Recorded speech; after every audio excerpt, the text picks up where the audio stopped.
Salut les peintouilleurs, bienvenue sur cette nouvelle vidéo de peinture qui sera dédiée aujourd'hui à la peinture du verre. Alors pas du verre VERT mais du verre en verre, VE2RE. Avant de commencer, une petite pensée, un petit clin d'œil à Enguerrand. Enguerrand qui a gagné le concours de la vidéo des 1 an de la chaîne YouTube et il a choisi comme lot un tuto personnalisé pour le verre parce qu'il a pas mal de verres sur ses pitous. A priori il galère pour les faire, donc je vais lui proposer une recette, j'espère que ça lui plaira et je pense que ça peut être utile pour tout le monde. Parce que c'est vrai qu'en discutant avec lui, avec les copains, on a souvent des petites fioles, des petits tubes, des petites bouteilles sur nos pitous, on ne sait pas forcément comment les peindre, donc voilà, c'est une bonne idée qu'il a eue. J'avoue, je ne l'avais pas forcément inscrit dans ma to-do list, donc voilà, grâce à lui, on va pouvoir parler de verre aujourd'hui. J'ai pas peint énormément de verre dans ma petite vie de peintouilleur, donc j'ai pas énormément d'exemples à vous montrer. J'ai quand même celle-ci, là, cette petite fiole là, qui est sur mon orque du Behemoth.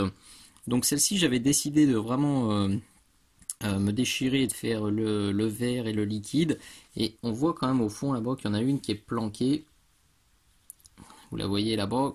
Pour celle-ci, pour le coup, je m'étais un peu moins embêté. J'avais fait un éclaircissement un peu plus classique. J'insiste vraiment sur le fait que là, ce que je vais vous proposer, c'est une recette. On pourrait peindre le verre de 10 000 façons différentes. Je pourrais faire une chaîne YouTube dédiée au verre. Je pense que j'aurais bien pour 3 ou 4 ans de tuto. Le verre, on peut évidemment le peindre de différentes couleurs, puisque vous avez du verre totalement clair, transparent, qui au final n'a pas vraiment de couleur, mais même s'il n'a pas de couleur à la base, quand on le met sous le soleil, on peut avoir des reflets verts, des reflets bleutés, des reflets jaunes. Donc rien qu'une bouteille en verre ultra classique, on pourrait déjà la peindre de 10 façons différentes. Ensuite, on a du verre qui peut être vert, rouge, rose, jaune, etc., etc. Il y a une infinité de couleurs, tout simplement. Donc pour le peintre, évidemment, c'est du bonheur, hein, puisqu'il peut un petit peu faire ce qu'il veut. Il y a aussi différents rendus. On a des verres qui sont très brillants, d'autres qui sont un peu plus mat, qui réfléchissent moins la lumière. Vraiment, il y a beaucoup de possibilités, beaucoup de façons différentes de faire le verre. Et même quand on a choisi comme moi ici, vous voyez, de représenter du verre transparent avec un liquide à l'intérieur, on pourrait très bien peindre ça de différentes façons. Dans ce cas-là, ce que j'ai fait, j'ai envisagé ma fiole comme une gemme, en fait, avec une lumière inversée. Qu'est-ce que je veux dire? Hop, on va ressortir mon fulguronin. Vous avez tous déjà vu ce genre de gemme en fait avec un effet de transparence. Donc la lumière vient rentrer ici, elle vient traverser la lentille et en fait l'éclat de lumière se retrouve vers le bas. On a le haut de la lentille qui est très sombre et juste la lumière blanche, là, un petit éclat de lumière qui ressort bien. Donc on peut tout à fait peindre les bouteilles en verre, les fioles en verre de cette façon. Comme je l'avais fait là. Qu'est-ce qu'il est lourd celui-là? Comme je l'avais fait ici. Donc avec une zone sombre en haut, une zone plus claire en bas. Et alors le liquide, j'aurais très bien pu faire la même chose. J'aurais pu faire sombre en haut, clair en bas. Mais dans ce cas-là, je me serais retrouvé avec un truc clair planqué là-bas au-dessous. Et du coup, on n'aurait pas vu du tout le boulot. Donc j'avais trouvé ça dommage. J'avais fait clair et clair. Alors, avec le recul, vous voyez, ça faisait longtemps que je ne l'avais pas regardé celle-ci, je trouve pas ça forcément très heureux, donc aujourd'hui, je vais le faire différemment. Mais, l'idée c'est vraiment de vous montrer qu'on peut faire un peu ce qu'on veut. Parce que là, j'ai fait sombre, clair, clair, sombre, j'aurais pu faire clair, sombre, j'aurais pu faire clair, sombre, sombre, clair, etc. Il faut, comme d'habitude, faire vos tests, faire vos recherches et choisir un petit peu ce qui vous plaît. Et même en faisant des recherches, parce qu'avant de me lancer dans ce tuto, j'ai cherché des photos de bouteilles en verre, soit réelles, soit peintes, et on se rend vite compte que finalement c'est un peu open bar, on peut faire à toutes les sauces et faire plein de rendus différents. C'est également assez important de réfléchir au liquide que vous allez mettre dedans. Alors vous n'êtes pas forcément obligé de mettre un liquide. Ce sera un peu plus difficile à peindre avec un liquide parce qu'il y a un double effet de transparence, mais quand on peint le liquide à l'intérieur, on comprend plus facilement qu'on a un matériau transparent. Parce que là, l'idée, ce qui est un peu compliqué en fait, c'est qu'on a une sphère en 3D, enfin on a une fiole en 3D, et on va essayer de donner un effet de transparence qui n'existe pas. Donc clairement, là, on est vraiment dans le trompe-l'œil. L'inconvénient du trompe-l'œil, je le dis tout de suite, c'est comme le métal non métallique, c'est que ça marchera très bien sous un certain angle, beaucoup moins sous un autre. Vous voyez, là, je regarde, je dis, ah, il y a une fiole transparente. Je me mets là par-dessus, bah, on n'y comprend plus rien. On se demande ce que c'est ce truc qui brille.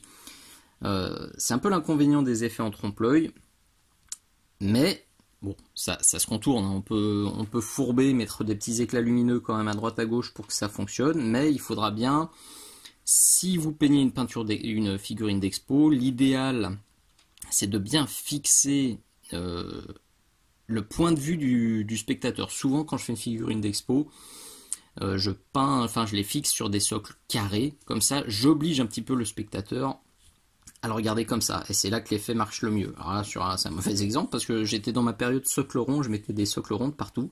Celle-ci, je devrais la refaire, je la mettrais sur socle carré, et je la claquerai comme ça. Et l'effet de lumière, vous voyez, l'effet sur le verre, là, il marche très très bien.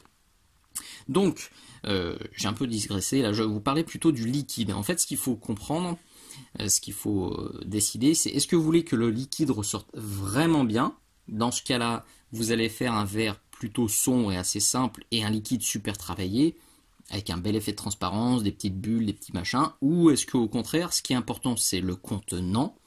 Donc peut-être que c'est un vase magique super important, une fiole sacrée, je sais pas, un truc de ouf qui vraiment vous allez vous déchirer sur le contenant, sur le verre, et le liquide, ben, il passera soit à côté, soit vous en mettez pas, soit vous le ferez un peu plus sombre, un peu moins travaillé pour qu'il attire moins l'œil. Donc en plus de la couleur, en plus de la façon dont travailler la transparence, il faudra aussi bien réfléchir à votre liquide. Donc il y a un petit travail quand même à faire en amont. Si vous pouvez faire des essais en amont pour pas vous foirer, c'est encore mieux.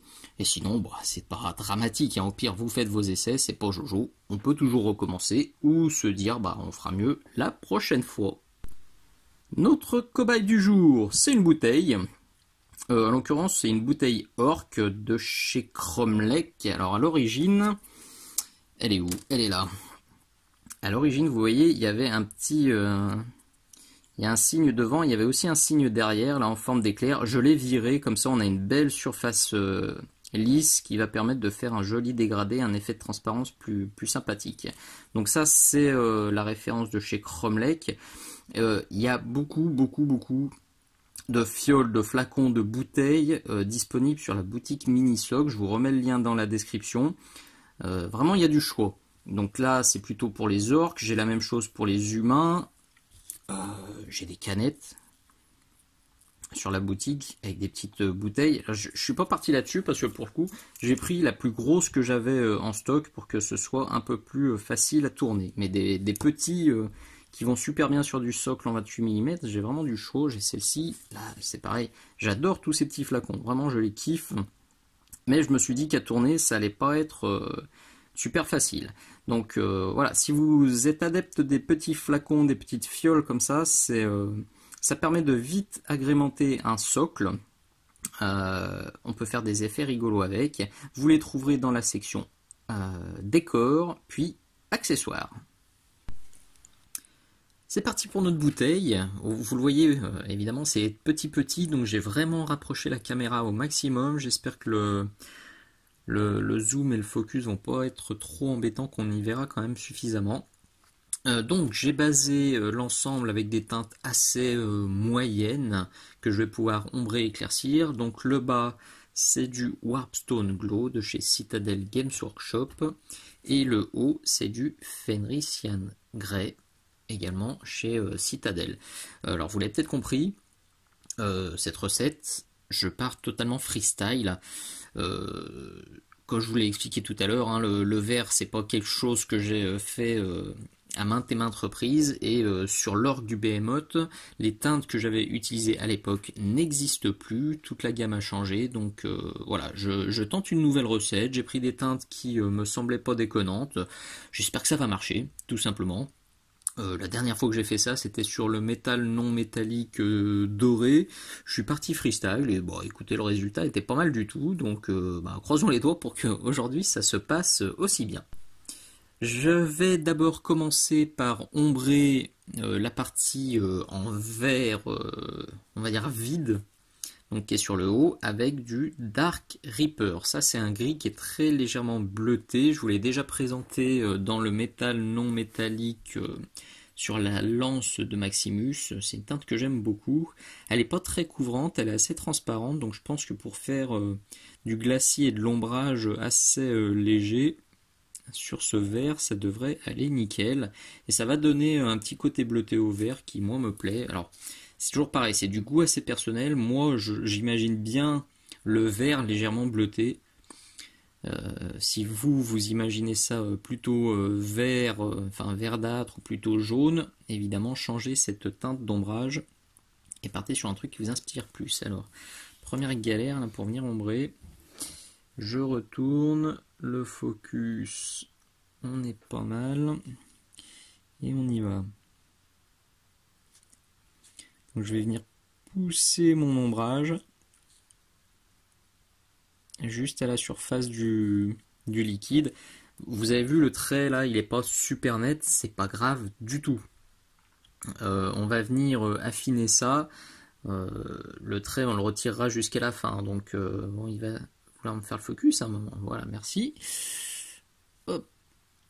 Donc je vais faire ça quelques fois jusqu'à avoir un ombrage bien propre. Je veux pas aller trop sombre non plus, pardon.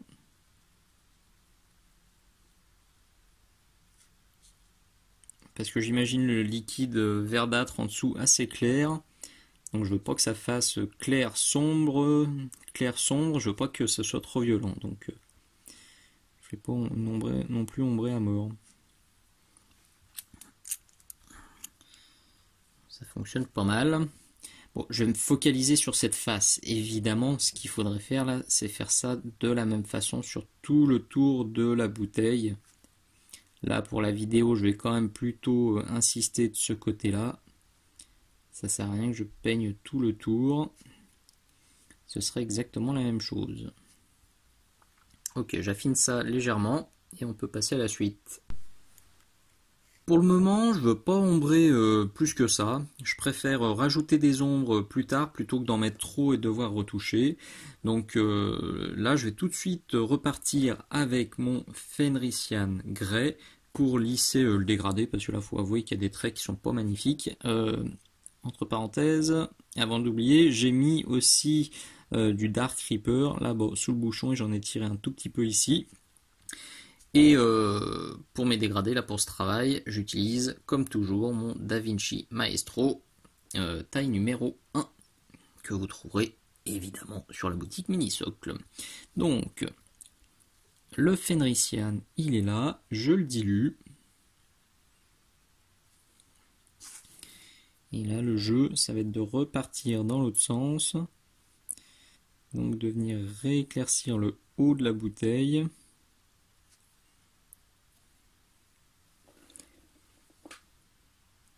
Gentiment, progressivement, pour avoir un dégradé un peu plus sympathique. Bon, après, il y a deux écoles, hein. Soit on imagine la bouteille en verre ultra lisse, toute jolie, soit elle a un peu plus vécu et on peut se permettre quelques petites imperfections. On peut même rajouter quelques rayures, quelques éclats sur le verre. Ça rajoute un peu d'histoire aussi. C'est pas forcément ultra lisse.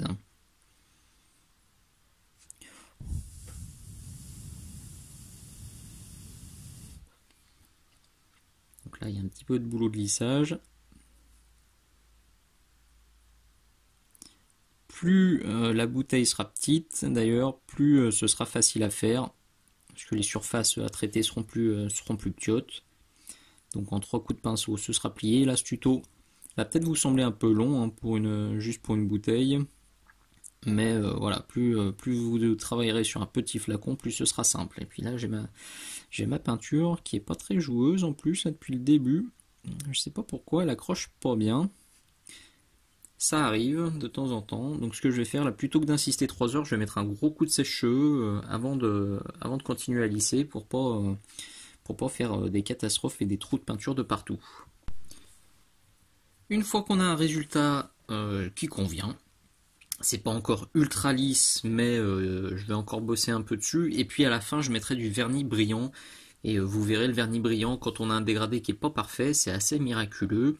Ça lisse pas mal, donc pas d'inquiétude. Une fois de plus, même si vous n'arrivez pas à avoir un truc ultra propre, c'est pas dramatique du tout.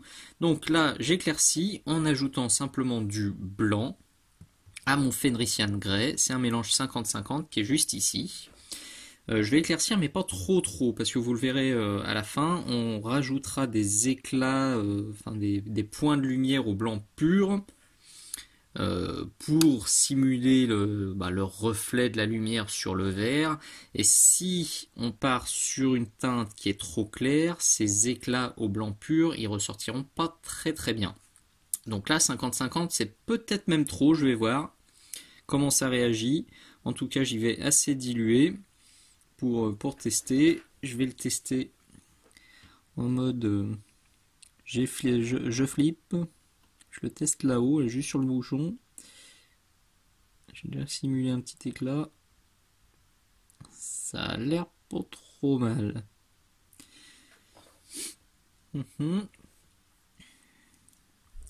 Là je vais y aller. L'idée ça va être de le mettre plutôt ici.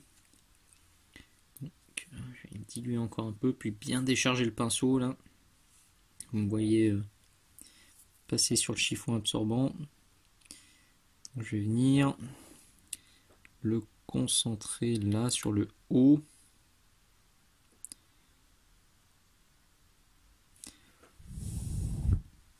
Je vais faire des petits glacis comme ça successifs de manière à éclaircir juste le haut.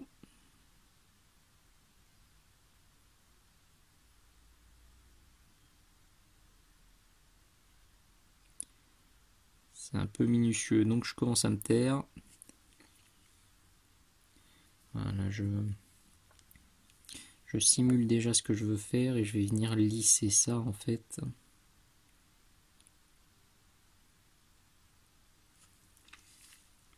Par plusieurs passages.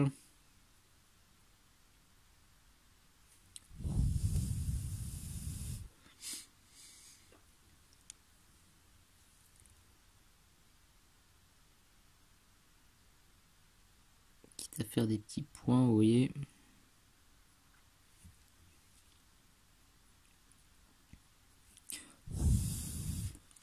J'essaye de ne pas vous souffler trop fort dans les oreilles. Je sais que c'est pas super agréable.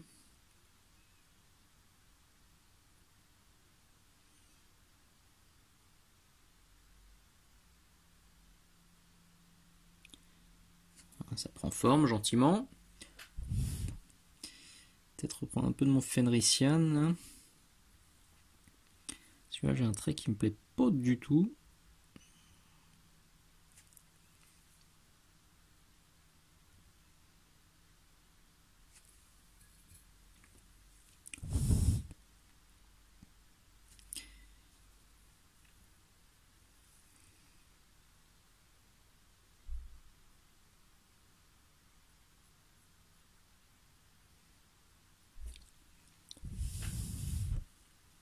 Hop là, j'étais parti. Je suis un peu plus sombre, je crois, à la caméra. Là en main, ça commence à être suffisamment clair.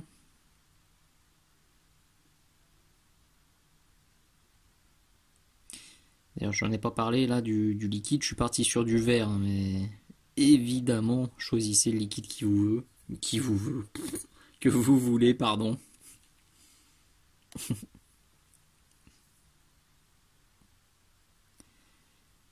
Hop là, vous avez compris, là je vais simplement lisser tranquillement tout ça.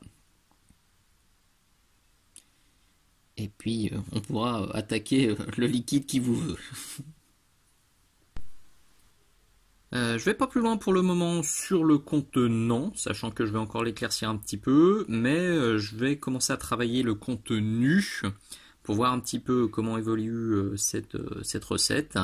Donc, pour rappel, on a une base de Warpstone Glow que je vais commencer à ombrer avec du Scurvy Green, donc du Valero Game Color. Là, évidemment, mon niveau, vous voyez, je l'ai fait totalement horizontal. Maintenant, si sur votre figurine, la bouteille, elle est comme ça, évidemment, le niveau du liquide à l'intérieur sera comme ça. Idem, là j'ai fait un niveau assez rectiligne. Maintenant, si votre figurine elle est en train de courir, vous embêtez pas à faire un trait à peu près droit. Faites un truc biscornu. On a tous déjà vu ce que ça donne une bouteille quand on court avec. C'est pas joujou, ça part dans tous les sens. Idem, si vous voulez faire des bulles à la fin, vous embêtez pas à faire un niveau bien plat. Donc le Scurvy, il est là, bah, il est hors champ. Bravo. Il est là. Je le dilue bien. Je vais pas en mettre 3 tonnes non plus, je veux pas trop assombrir. Juste donner un peu de profondeur à mon liquide. Pareil, je pars dans l'autre sens, et voilà, rien de sorcier. Je vais le pousser comme ça. Vers le bas, enfin vers le haut, vers le bas de la bouteille, mais vers le haut de l'écran. Passer 3-4 voiles comme ça.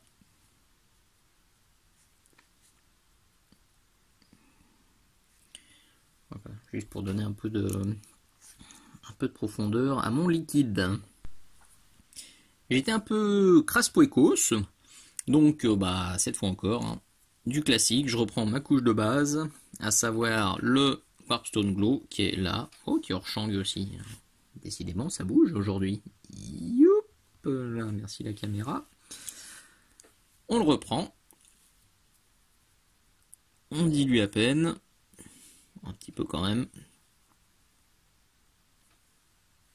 Hop, on se calme.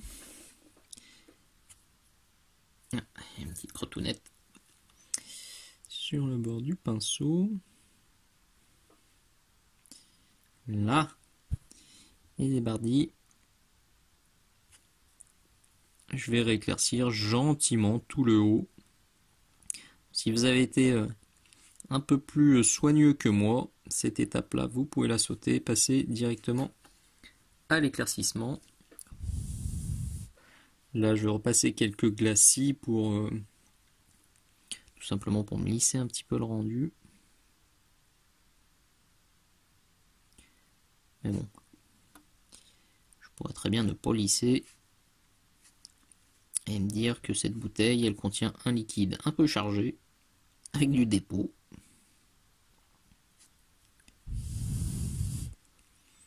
Ça ferait le job.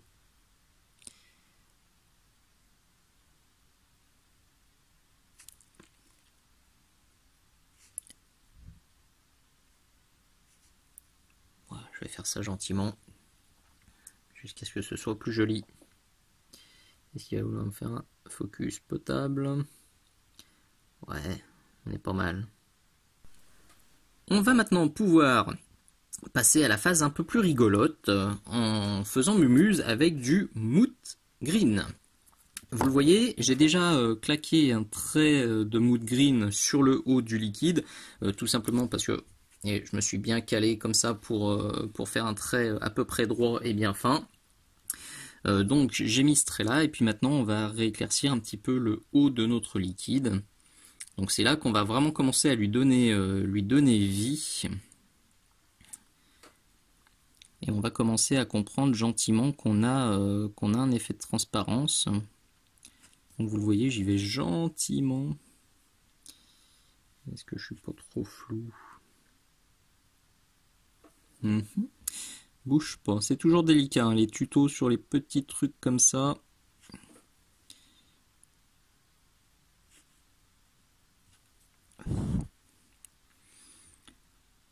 Là, vraiment, j'y vais progressivement, vous le voyez. La vie successive, j'en mets un peu. je laisse sécher, j'en remets un peu, je laisse sécher, j'en remets un peu, etc. etc. L'objectif étant évidemment d'en tirer comme ça vers le haut.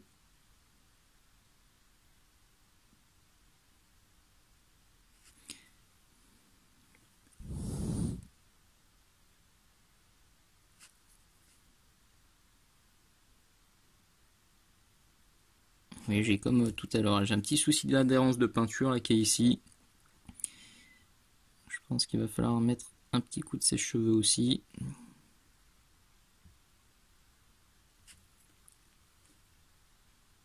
Il y a des jours comme ça, la peinture veut pas.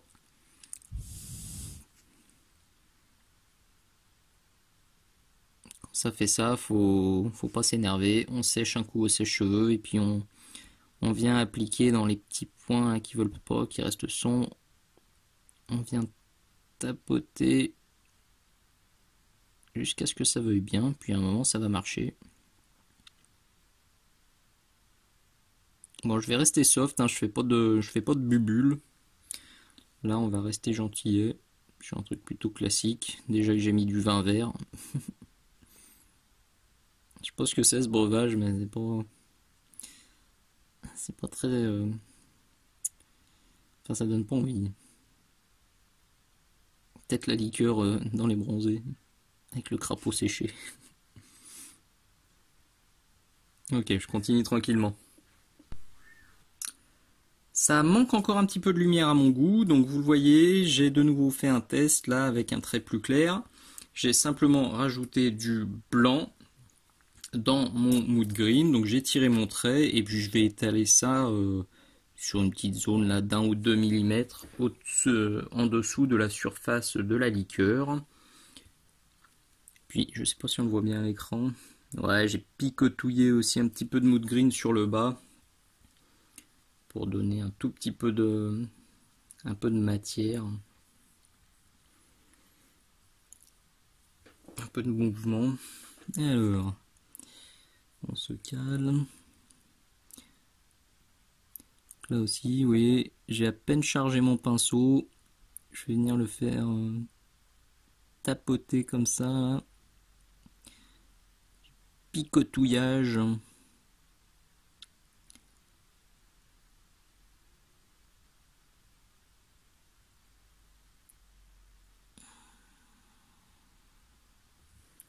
En apnée. Je vais faire un éclat de lumière vraiment à l'aplomb là, de ce trait que j'ai fait bien clair. Donc c'est plutôt ici que je vais insister. Alors évidemment c'est un peu la difficulté, hein, je l'évoquais déjà au début de cette vidéo. Là on doit rendre un effet donc de trompe-l'œil. Ça serait assez simple sur un truc en 2D parce qu'on se fixerait par exemple sur cet angle là. Et puis basta, quoi. On sait qu'on va insister, mettre un éclat, on sait qu'on met un effet lumineux ici. Si derrière on a un tissu marron, on peut même faire quelques reflets de marron sur la partie en vert pour insister sur le fait que c'est transparent. Ça marchera super bien. Sauf que la difficulté là, c'est que nos figurines elles sont en 3D. Et que quand on fait du trompe-l'œil comme ça, c'est difficile d'avoir un effet qui marche bien de partout. Donc si je devais faire tout le tour de la bouteille, donc ici je ferais vraiment un éclat lumineux sur le côté que je pense qui est le plus important, donc là où je pense vraiment que l'œil du spectateur s'arrêtera, et sur les autres côtés peut-être que je mettrai un éclat de lumière là aussi. Vous voyez, ça peut être juste des petits, sans refaire une barre vraiment verticale comme ça, mais juste un ou deux petits éclats de lumière pour rappeler l'effet principal où vraiment on s'est déchiré. Et on a fait un truc top sans forcément y passer 150 heures non plus de partout. Mais bon, on peut le rappeler comme ça. Alors c'est très facile sur les métaux non métalliques. Pour claquer, on met des petites balafres, des machins comme ça. Sur du verre, c'est un peu plus délicat. Celui-là, pour le coup, c'est clairement une matière à faire en 3D. Et ben, c'est misère. Après, quand c'est sur la figurine, vous voyez, si la bouteille était collée sur ma figurine, comme ça, si on voyait que cette partie-là, ce serait du bonheur. Là, c'est simplement que celle-ci, on peut tourner autour. Donc c'est un peu plus difficile. mais il faut se fixer ouais, un point de vue principal. Faut pas s'arracher de partout, sinon vous allez y passer vraiment beaucoup de temps et l'effet sera peut-être même pas superbe. Donc il faut un peu se forcer. C'est comme quand je peins des socles en pavé, en dallage ou un truc comme ça. C'est totalement plat. Donc on peut pas vraiment faire une lumière zénitale. Donc souvent je dis la lumière vient de devant et tous les pavés je vais les éclaircir sur le devant par exemple.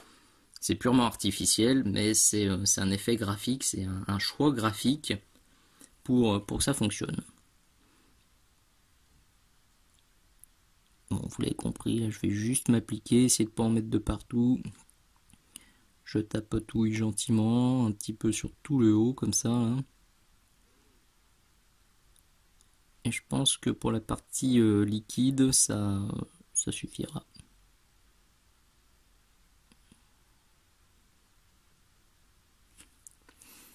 Bon, si c'est un peu trop marqué par endroit, il suffit de reprendre le mood green qui est juste là. Et on affine. Pour le liquide, je crois qu'on est pas mal. J'éclaircirai peut-être une micro-chouillette à la fin si c'est nécessaire, mais j'en suis pas sûr. Alors vous l'avez peut-être constaté, j'ai aussi rajouté sur le bas, pendant que je m'amusais avec mes mélanges clairs, j'ai rajouté un trait de mood green et une toute petite pointe là, de mood green plus blanc pour donner une fois de plus l'effet de transparence.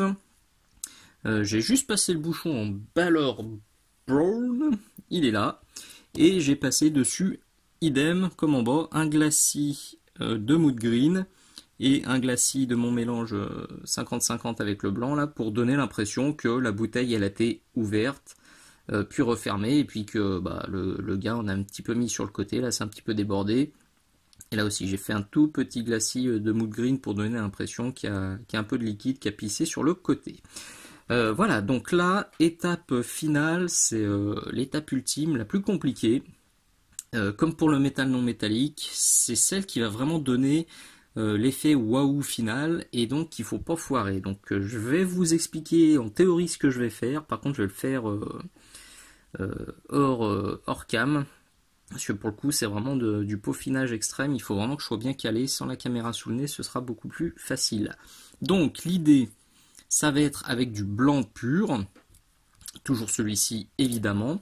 Je vais venir claquer un reflet blanc sur le goulot. Ça va être super facile. Et plus difficile, je vais venir claquer un reflet blanc ici. L'idée, ça va être de faire un point blanc là. Et ensuite, un grand trait blanc, à peu près comme ça, qui va passer sur tout le verre et surtout qui va déborder sur le liquide. C'est ce qui va unifier les deux. C'est ce qui va vraiment confirmer que le verre, le liquide verre, est à l'intérieur de la bouteille en verre. Donc le verre est dans le verre. Ça, j'aurais pu prendre une autre couleur, ça aurait été plus facile à comprendre. Bon, vous avez suivi depuis le début, donc je pense que ça va. Donc, un point blanc, un trait, et il n'y a plus qu'à prier. Hein. Si dans quelques secondes vous revenez et ça ressemble plus du tout à ça, c'est qu'il a fallu tout retoucher, c'est que je me suis foiré. Allez, on croise les doigts. Gros suspense, à tout de suite. Je crois qu'on peut dire que c'est pas foiré, mais franchement, on est passé à 2 doigts de la catastrophe. En fait, dans un premier temps, j'ai fait exactement ce que je vous ai dit. J'ai bien fait ce trait-là, le petit point, voilà, j'étais content. Et dans un moment de je sais pas quoi, je me suis enflammé. Et je me suis dit, il y a un arrondi, donc dans ce sens, hein, vous le voyez, un arrondi qui fait comme ça. Et il y a aussi un arrondi qui fait une sorte de vague comme ça là, sur la bouteille, on le voit bien. Donc je me suis dit, ce serait peut-être pas idiot de claquer aussi un trait comme ça perpendiculaire. Eh ben c'était pas idiot, c'était débile. Ça a été l'échec total. Je me suis retrouvé donc avec un trait perpendiculaire qui était là, qui était vraiment pas beau. Ça m'a rapidement pas plu. Je l'ai effacé, enfin je l'ai recouvert avec mon Fenrisian Grey. Sauf que en le recouvrant, j'ai fait une surépaisseur de ouf et c'était dégoûtant. J'étais vraiment deg là pour le coup parce que ça faisait un bourrelet ici.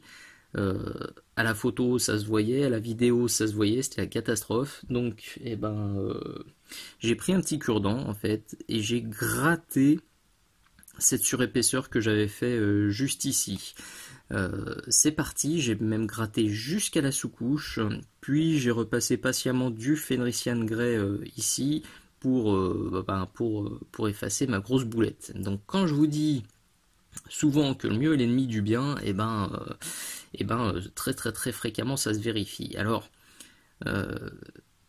ça se vérifie pas toujours à 100% parce que vous voyez, j'ai aussi rajouté ce trait là dont je vous parlais pas et qui pour le coup lui apporte vraiment quelque chose parce que quand on avait que ce point et ce trait là, le haut était vraiment vide et refaire un trait comme ça dans ce sens, ça a vraiment apporté quelque chose et là pour le coup, pour une fois, le mieux a été mieux. Donc c'est plutôt cool. Vous l'avez peut-être aussi remarqué, j'ai remis un tout petit peu de blanc pur ici. Je l'ai tapoté très légèrement, pas sur tout le tour, mais comme je vous avais dit, pour accentuer un petit peu l'effet brillant de la surface de la liqueur, là, j'ai remis un peu de blanc et je trouve que que ça le fait bien également. Je me suis beaucoup tâté pour le vernis brillant ou pas. Vous avez peut-être vu passer la photo sur Facebook. Je vous ai posé la question tout simplement, est-ce qu'il fallait vernir brillant ou pas? Bon, à la quasi-unanimité, vous avez dit non, puisque le reflet apporte déjà du brillant. Donc rajouter du vernis brillant, ça va faire des éclats sous la lumière. C'est vrai que là, sous ma lampe, on aurait sûrement un éclat lumineux, vous voyez, on le voit ici, qui ressortirait à mort avec le vernis brillant et qui gâcherait un petit peu cet effet-là. Donc, je ne l'ai pas fait, et je pense pas le faire, mais je suis pas convaincu, je suis pas sûr que ce soit une mauvaise idée. Je m'explique. Si votre bouteille, elle est vraiment comme ça sur la figurine, exactement sous cet angle-là, parce que c'est sous cet angle-là que ça fonctionne bien, je pense que le vernis brillant n'est pas indispensable. Maintenant, si la bouteille, elle est posée sur votre socle de figurine et qu'on peut vraiment la voir de partout, sur tout le tour, ou que vous avez mis votre figurine sur un socle rond et donc là aussi que le spectateur va s'amuser à tourner la bouteille, je pense qu'un coup de vernis brillant, ça peut être très intéressant. Parce que quand le spectateur va tourner la bouteille, vous voyez, dès qu'on perd ce reflet, le reflet qui est là, ça marche vachement moins bien, c'est vachement moins joli. Donc si on a un coup de vernis brillant ici et que la lampe vient se refléter ici, on aura toujours l'impression du vert. Ce sera moins convaincant que là, mais ça fera quand même le job sous différents angles. Un peu comme quand on fait du true metal painting, le gros avantage par rapport au Nomome, c'est que ça marche à peu près sous tous les angles. Contrairement au Nomome qui, comme tous les trompe-l'œil, a un angle optimal et des angles sous lesquels ça marche un peu moins bien. Voilà, même si je le mettais comme ça, vous voyez, pleine face, c'est pas très joli. Pour vraiment que ce soit nickel, moi j'aime bien quand c'est légèrement décalé comme ça, et c'est pour ça que j'ai mis mon maximum de blanc ici, pour qu'on ait envie de regarder comme ça avec le reflet légèrement décalé sur le côté. Et nous voilà au bout de ce nouveau tuto. J'ai revisionné quelques séquences là juste avant de tourner cette conclusion et je me suis rendu compte qu'à l'écran on était un poil plus sombre et moins contrasté qu'en réalité. Donc là j'ai déplacé un petit peu les lampes et j'ai boosté un tout petit peu la luminosité. On se rapproche vachement plus du résultat en main. Donc là on est plus juste. Et je pense que la vision la plus juste, c'est celle qui est sur la photo de couverture du tuto. Mais bon, là, on est déjà pas mal, on se rend un petit peu plus compte. Cette vidéo, c'était de nouveau une avant-première Patreon. Donc tous mes abonnés ont pu la voir 2 à 3 mois avant la publication sur YouTube. Je vous remets le lien juste là. Je le renote évidemment dans la description de la vidéo si vous voulez aller faire un petit tour là-bas. Il y a juste à cliquer sur le lien. Vous pourrez voir les avant-premières que je propose là-bas, mais aussi toutes les vidéos exclusives. Il commence à y en avoir pas mal. Maintenant, ça fait plus d'1 an que la page Patreon existe.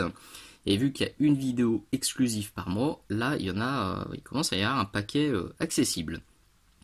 Je vous renote aussi dans la description, comme d'habitude, toutes les peintures que j'ai utilisées. Et toutes les façons que vous pouvez avoir pour me donner un petit coup de main si ça vous dit, si la chaîne vous plaît et que vous voulez me donner un coup de pouce. Là aussi, tout est expliqué dans la description de la vidéo.